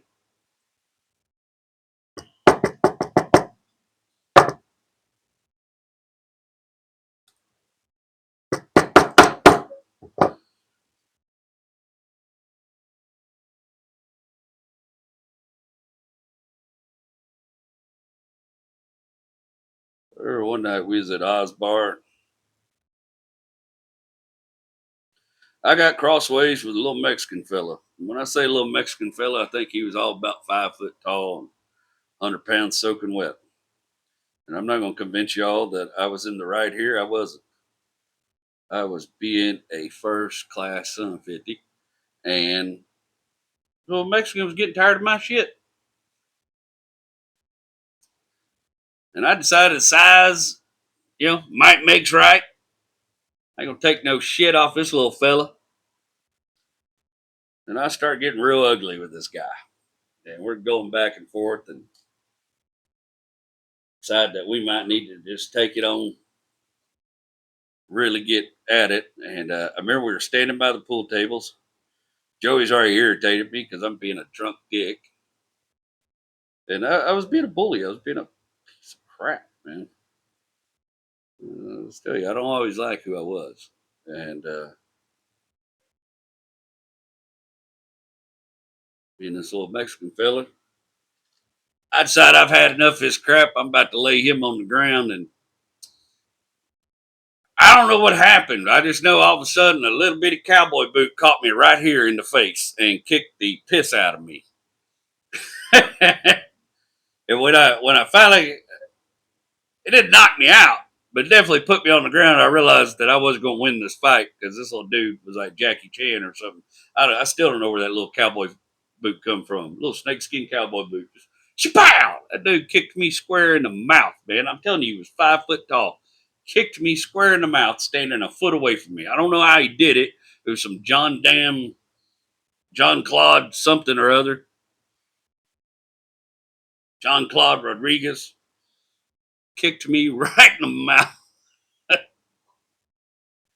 I just know when I did kind of come back to my senses, I was sitting in a Denny's with Joey.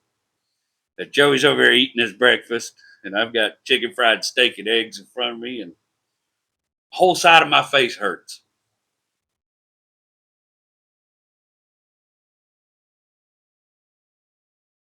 Now, I remember I looked over at Joey. He's just eating.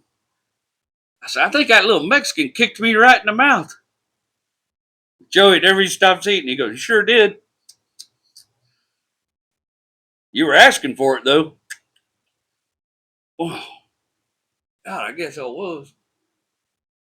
Well, I'll tell you, brother, I think he kicked the piss out of me. Sure did. It was loud as shit. Just kept eating his breakfast. He was so irritated. I was sitting there trying to eat my chicken fried steak and eggs with a sore jaw. That little Mexican kicked the piss out of me. I had it coming. We had another bar. We had another bar we really liked. It was over off 290 1960. No. 1960. Well, it's kind of there. 1960 and Jones Road. We lived like in that area, kind of. And our favorite bar, which is the place we were at the most, was this place called the Crooked Ferret. That's where we went to meet girls. They had live music. The bartenders were cute. It was always a fun place to go. And one time out of the year, for just a little bit out of the year, all the Renaissance Festival people would show up there and start. So you'd have knights and peasants and such all hanging around getting drunk. And I'd like to tell you I ain't never got crosswise with a order of knighthood before, but I have. I have. I had on a backwards Ford cap, was ready to fight, and this guy had a sword. Wasn't gonna work out for me. Joey, get me out of it. Come on, man. Come on. That was our favorite. Crooked Ferret was, boy, we used to watch Chris Harris and Honest Mango play there. That place was fantastic. Some of the best nights of my life, like bar nights, were at the Crooked Ferret. I don't know if it's still there, but boy, we sure had some good times there. The owner was a couple, and they were like swingers or something. They were kind of crazy.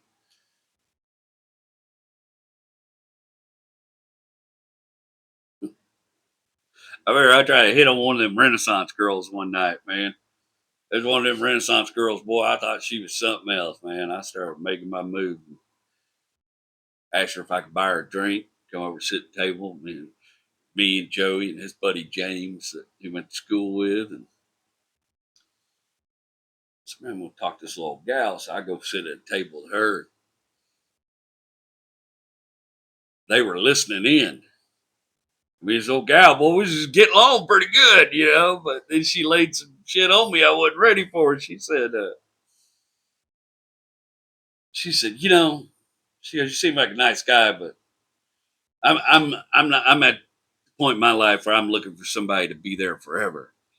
And I go, oh, I'm looking for somebody who won't. And that girl dumped that beer on my head and got up and walked away. And I could just hear Joey and James over here rolling. Boy. He said, that was a smooth line, brother. That was a smooth line. I'm just looking for somebody to be here forever. I was looking for somebody to walk. Oh, he watched me go through the girl problem stuff. I had a little girlfriend. I told you in high school, a little girl I was with like 2 years.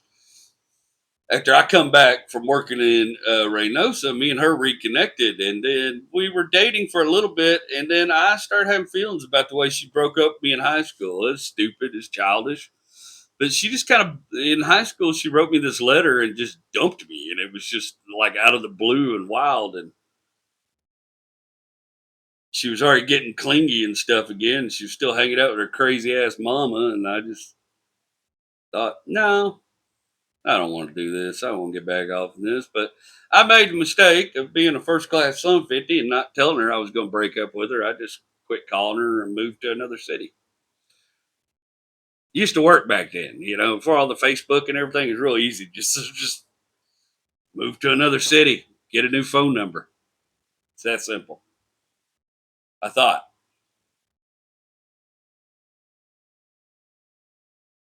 One night, me and Joey's in IHOP on Highway 6. We've been out drinking, having us a good time. Go walk up to pay for our meal to leave. And I see movement out of the corner of my eye. And I look over, and here's that little old Amy. Here comes Amy, her mama in tow. She said, "You son of a bitch. I thought you were dead. I looked for you all over the place." And I go, "Well, I'm not dead. I'm here. I moved." And she didn't say another word. She just took that right hand and slapped the piss out of me right there in the eye.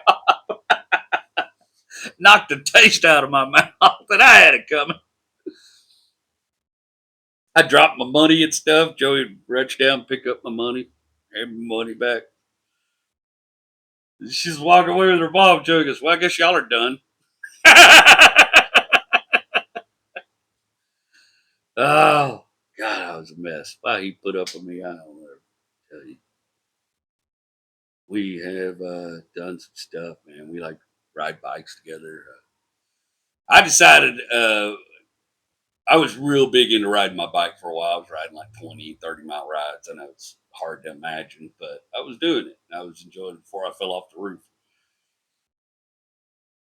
And no, it was after I fell off the roof. I was already riding some long rides again.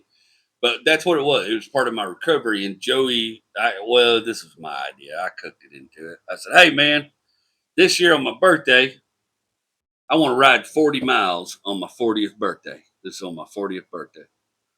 And my birthday comes in July. I don't know if you've been in Texas during July. This is a real crappy time to ride a bike. Joey's birthday comes in August.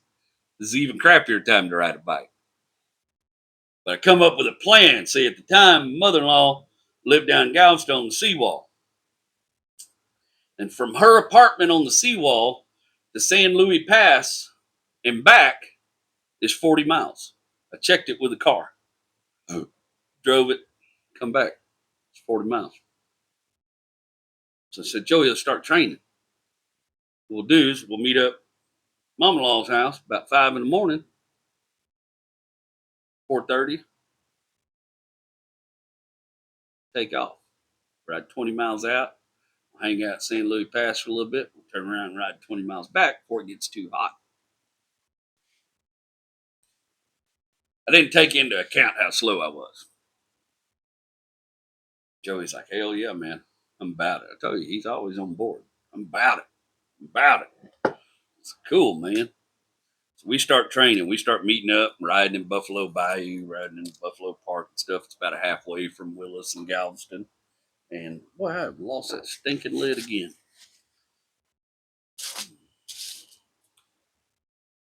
Well, I'm telling you, I'd lose my head if it wasn't attached. Anyways, we'll find out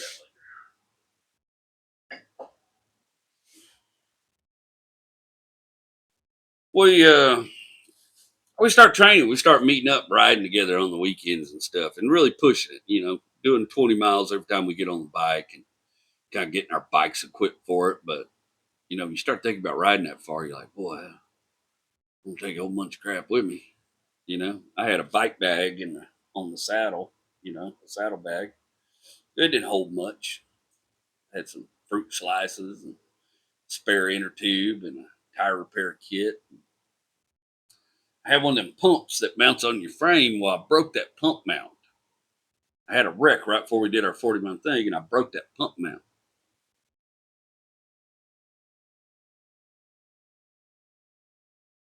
So we said, "You know what? Let's go do it."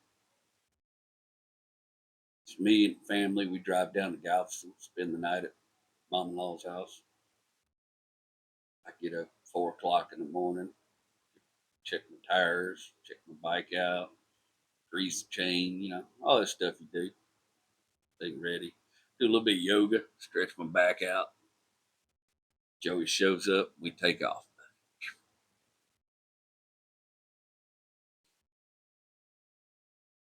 I think that's called 3083 or 3003, that little farm road in Galveston that the seawall basically turns into. It goes down through Jamaica Beach, down the San Luis Pass. I think it's 3003 or 3033, something like that.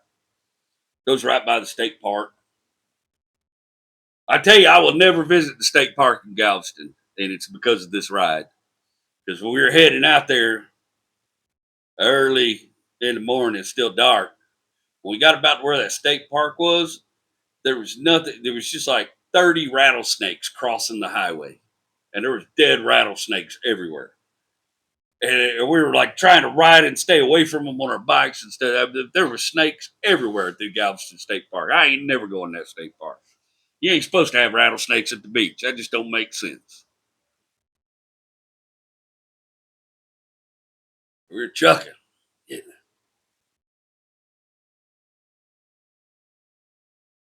I remember how long it took us to get to San Luis Pass. We basically get there with no problem. We hang out. We take a couple pictures, prove we were there. We got our bike tracking apps going on our phones to track how far we're riding. And I noticed, while I was checking my bike tracking app, when we got to San Luis Pass, I was at 23 miles. Like maybe I hadn't mapped this very good in the car, but I ain't gonna say nothing, Joey. Whatever, we're here. It's extra. It's extra 3 miles. I forgot we was going to do them 3 miles back. That's extra 6 miles.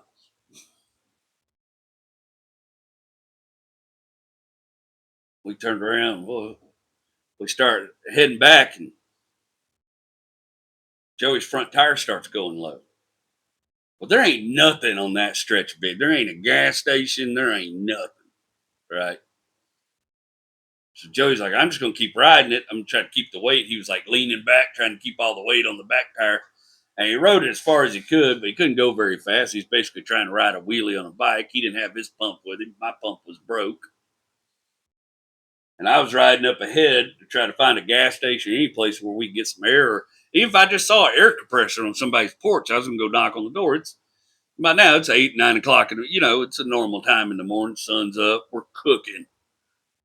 And the thing about Galveston, it's just flat as piss. So there's no coast. There's no coasting. It's just steady pedaling the whole time. We were used to riding in Buffalo Bayou Park where there's coasting and hills and stuff. But Galveston, it's just flat as a, flat as a piece of glass. There ain't nothing out there, there ain't no elevation. You pedal the whole time. Joey's tire's gotten so bad now, he's got to get off and walk it, but there's a gas station just about a quarter mile up. We're almost at. I'm still riding around looking at people's backyards, see if I can see anybody with an air compressor or see anybody awake, might help us. We get Joey over there, we get his tire fixed up, get us a little snack at the store, and get back on the road. Here we go again.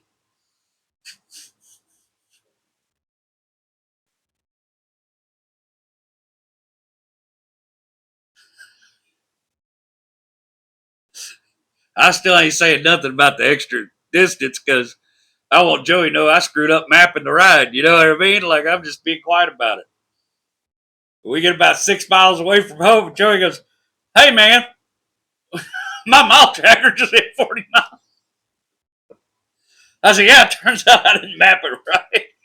I thought he was going to kill me. If he'd had energy left, he'd have got off that bike and killed me dead right there. We'd have just be a story about a brother killing a brother in Galveston. But I still had the energy and I was still riding. I wasn't going to let him catch my ass. Of course, we make it back, damn near dead. I will show you that picture of us. We look pretty triumphant, though, right? I was feeling good, man. A little saddle sore, but I did something. 40 miles on my 40th birthday. I turned 40 with a big FU on my face, and I was trying to capture something. And of course, we get back to Mom-in-law's house, and Joey's wife Sarah and Rachel and the kids have made signs, and it was a cool thing. We had plans that night. It's my birthday, so we're going to go. Me and Rachel are going to go stay at the Double Tree, not the Double Tree. What was that damn hotel called? Real fancy hotel in Galveston. The Tremont Hotel on Tremont Street. Fine place, right? We're going to go stay in the Tremont Hotel, and we're going to hang out, go drinking in Galveston, have us a good time. And sure enough, always remember this. My oldest, Junie, had given me this big old pink button that said "Happy Birthday to the world's best dad." And I was so proud of that thing. I stuck that on my shirt. I was going to wear it. I had a big old star on it. And we went into the hotel to get our room. Of course, we just bought a cheap room. We didn't have a bunch of money at the time. And the old gal behind the counter says, "Hey, what's that about? What's that button about?" And Reginald's like, "Oh, yeah, our kid made it for him. It's his birthday, and him and his brother just went and rode 40 miles for their 40th birthday in Galveston. And we just wanted to hang out in town tonight and have a good time, celebrate his birthday." And little gal's like, "Oh, that's so nice." Da, da, da, da. So she sends us up to her room and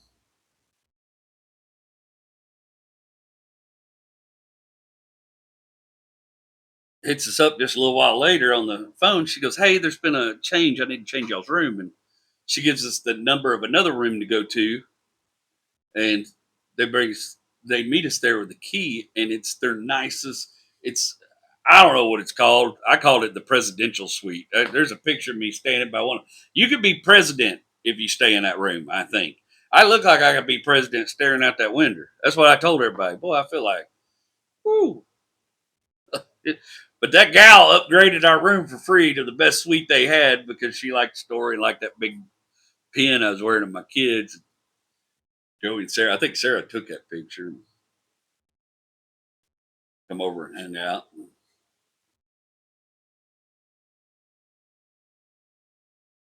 I remember we went out to is it the Drunken Uncle or the Drunken Monkey, some little bar like that in Galveston we used to like. I don't know if it's still there either. Went to the Drunken Monkey.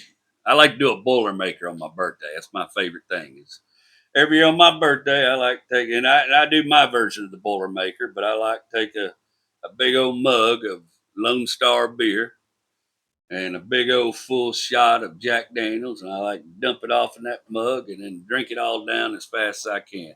I usually do one or two of those on my birthday, and it's just something I enjoy doing. I can't tell you where it started or why I got hung up about Boilermakers, but I just thought that was a fun birthday tradition, and I probably have to stop doing it as I get older because last time I did it, about killed me.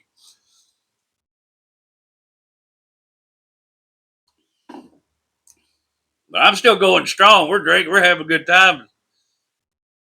Joey and Sarah leave, go back to their house. They live kind of down the area. He races sailboats and stuff. Joey calls me about early. He goes, "You ain't gonna believe this. My legs quit working." He got home, laid on the couch, and his legs gave up. They said they owed you. Oh man,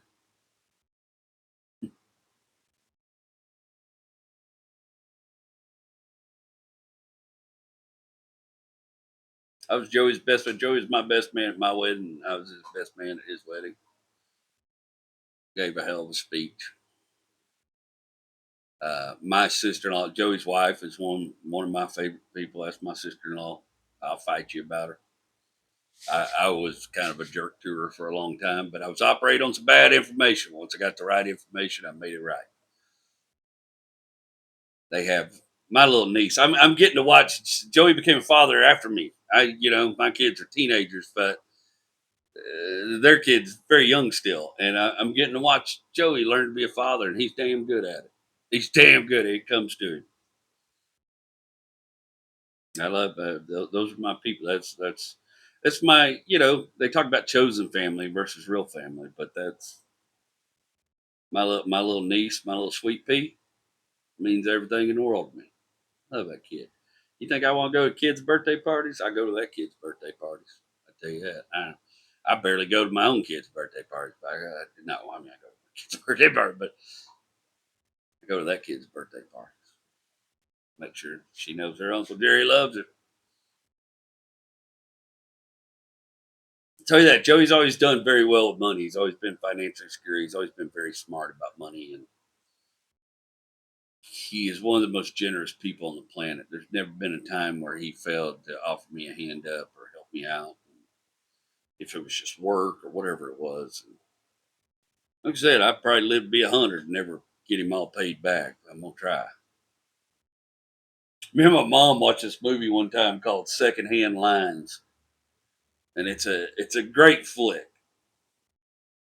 It's basically the movie ought to just be called Michael Caine and Robert Duvall are good ass actors, because it's just Michael Caine, Robert Duvall are these two old brothers, and they've lived their lives and they end up together on this farm and just start doing all kind of wild stuff. And it's just a fantastic story. If you've never seen it, go watch the movie Secondhand Lines. It's a great flick.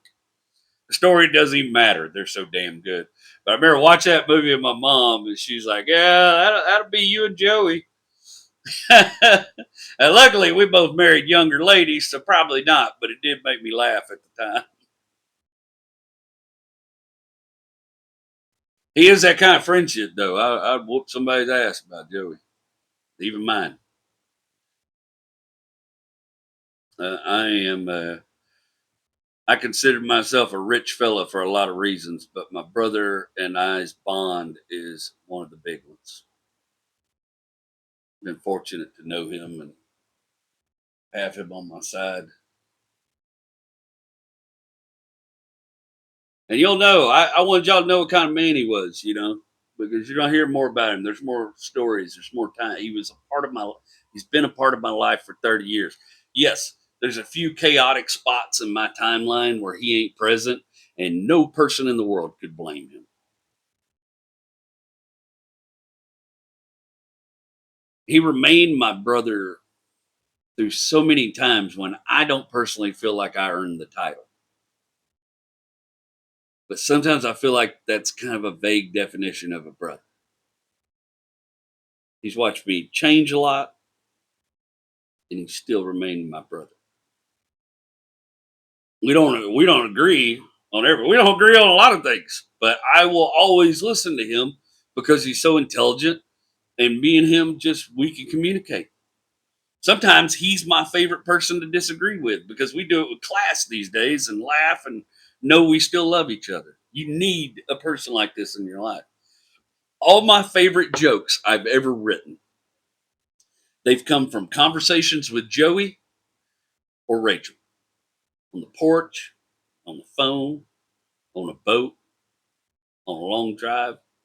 I guarantee I've worked on more cars with Joey than any other person on this planet.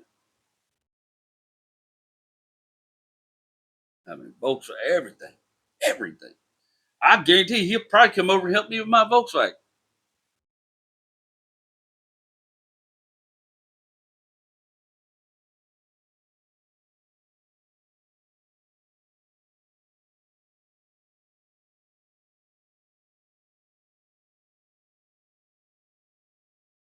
This is one of those that's hard to end because I feel like, man, if I screw up and leave something out, there's something. But y'all are gonna know more about him, and but he's my person. He's outside Rachel and the kids. That's him and his little family. They are my people. There have been times I've been closer with Joey than my own physical family. There's times he's been there for me. I think we're gonna wrap it up right there, but I'm gonna hop in here and do some comments real quick.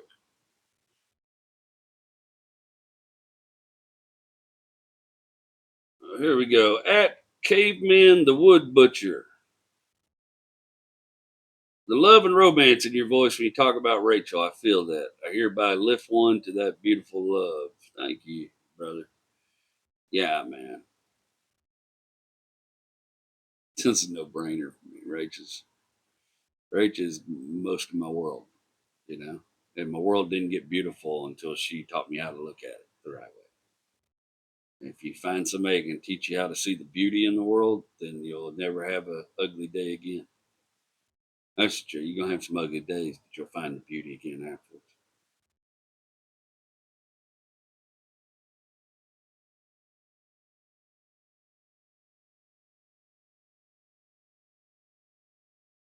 Uh, duh, duh, duh, duh.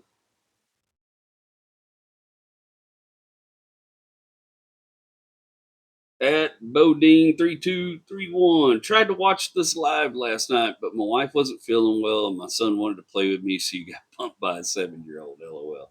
Glad I was to listen this morning. It was another great episode. Remind me of some times when I was into that same substance and was kind of a skid mark in the underwear that is society. Love you and keep up the great work. Hey, bro, I don't ever mind getting bumped by a 7-year-old. You tell me you bumped me for a football game, I might be pissed. But 7-year-old, bro, this is here for y'all whenever you need it. I love when you guys join me in the live chat. I enjoy it, but that's just for us to have a little fun while the episode's premiering. But this is here for you when you need it, and it's going to stay here for you when you need it, if you need it.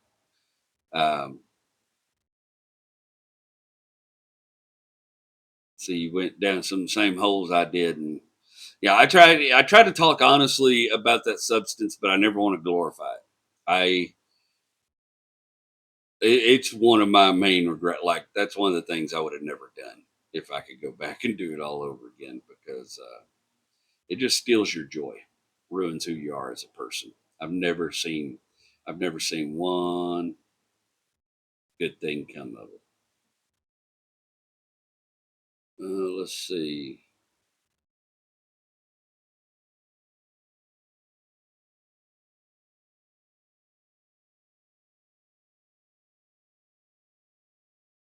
Hmm. Oh, our old buddy, old Texan Jeff. For a mechanical guy and basically a pastor in the Church of Internal Combustion, you've had more transmission issues than anybody I know. LOL. Good stuff, JW. Keep them coming. Wait till you hear about the Ford Contour, bro. That's how one of my best friends on the planet is a transmission builder. It's because of that Ford Contour. That's how me and David become friends. The guy that made that clock.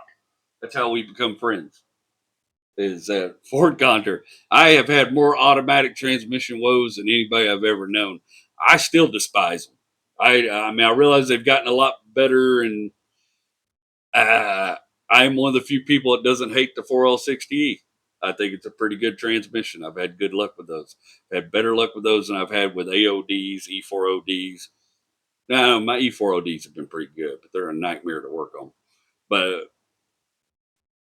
I've had better luck with that 4L60E than a whole lot of transmissions that people just think are wonderful. So I'm not even. I prefer a standard. It's one of my little Mazda got a standard transmission. I realized at some point, man, I went and looked at this 2018 GMC the other day, and it was a smoking deal. I could have picked it up for about $6,000, and I'm still debating on it, but it's automatic and it's a 4-door.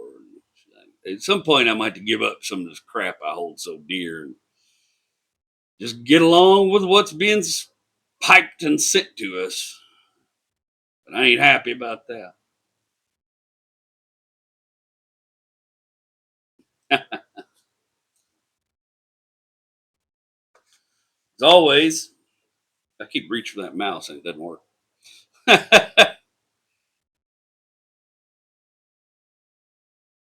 As always, I appreciate you guys sharing your Sunday with me. Appreciate you guys listening and comment. Appreciate all the shares and likes. All that stuff helps me. I do make a good portion of my money, a good portion of my income comes from videos and stuff I do, the truck astrology and all that. And I can't do truck astrology forever. You know, you guys are going to see me experiment a little bit because I need some other stuff. I got some other stuff I've been working on. I just wasn't ready to drop it. I wish I would have got Wendell Wiggins, the weatherman, ready for hurricane season because this one was a doozy. It's all, you know, prayers and thoughts go out to people in Florida and North Carolina and all up and down the eastern seaboard. They're just taking a beating in the last couple of months. And I've been through that kind of stuff, and it sucks. And love you guys, man. You guys out there in Florida hanging on. I see you. That's those are terrible times to live through. Done it. I'm about ready to move to Colorado. I told my wife I'm tired of being hardy. I've been hardy a long time. I'm gonna move somewhere where the weather's just kind of normal for a little bit. I need some Norman Rockwell weather. I don't know where the hell that happens, but I need Norman Rockwell weather and legalized marijuana. If I find a place got both them things, that might be where I end up because I've just about had it with living on the Gulf Coast. And I really feel for my people. I'm joking around, but if you're in North Carolina, if you're in any of those areas that was affected, my heart goes out to you. I hate y'all are going through that.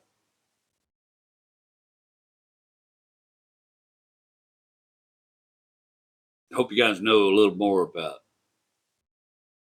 my brother now. I hope you have somebody in your life that fills that void. Maybe you have a real brother. I don't know. Joey feels like my real brother. You know, I've only been on this rock 47 years. He's been a part of it for 30.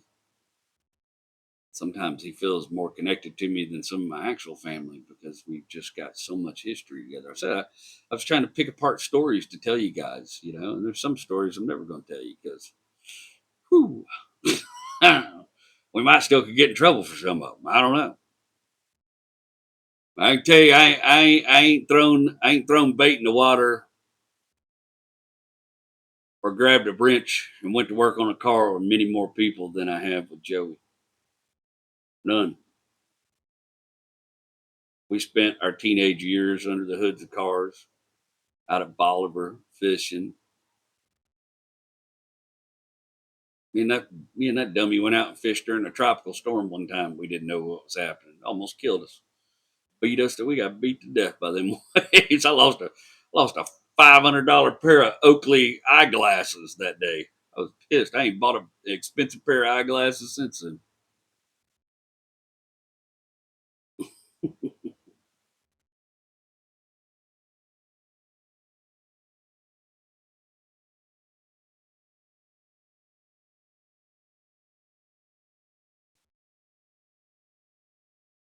I hope you got somebody like that in your life.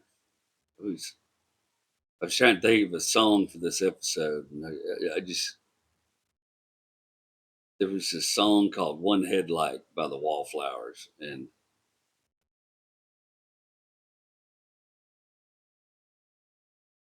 it's one night we was in some road trip. We was coming back to Kilgore or something in my Mustang, and we were just jamming it, going down the road, having this big moment, singing at the top of our lungs, having a good time, almost back into Houston.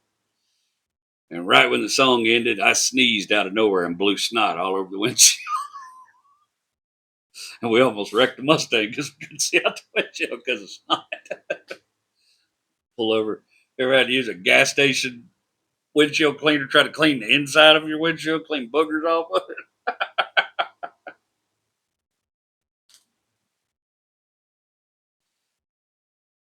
I hope you got somebody like that in your life, whether it's a brother, a sister, whoever it is. Everybody needs an anchor, somebody to remind them that some of this shit actually happened.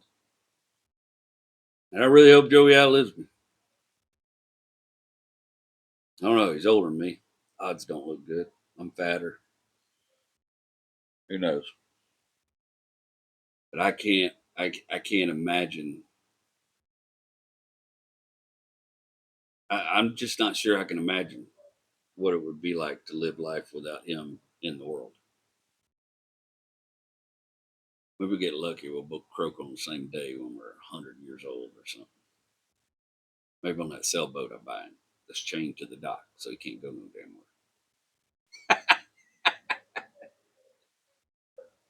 I hope you have somebody like that. I've been very fortunate with the people I've known in my life, but he is where I feel oftentimes the most fortunate, him and Rachel. Love you guys. Say that all the time. I'm rooting for you. One more time for our sponsors, Happy Jack and his Track Tales, and of course, Everyone Racers Podcast. Go check them out. You're not going to be disappointed. I hadn't decided where we're going next week. I think we may jump into the future. I think we may tackle the LB7 next week. Also, you'll see I'm making some changes to the studio. I'm about to start having some guests. I'm about to start recording some guest interviews. I really want to get David on here. Talk about David, and I want to get some of my people on here. I'm not going to do a lot of comics and celebrities. For one, I ain't got that kind of stroke to call up anybody and ask them to come hang out in my garage. But even if I did, I really want to talk to people who have interesting stories. I want to hunt down the guy that built the El Camino that I saw at the Hot Wheels show. His name's Tom Callahan or something. I bet I can find him. I'd like to get him, see if he'll make the trip. I want him to tell the story of that car. Is one of the best stories I've ever heard. I want him to tell the story of that car behind it. That's what I want. I want people with stories. So, and I want real people that can relate to y'all, people that relate to me, people that have lived all these tales. It's people from my past and such.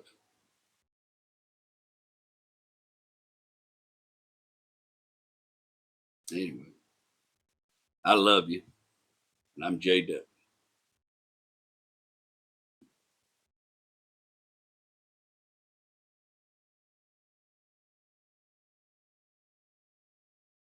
Me and Cinderella keep it all together.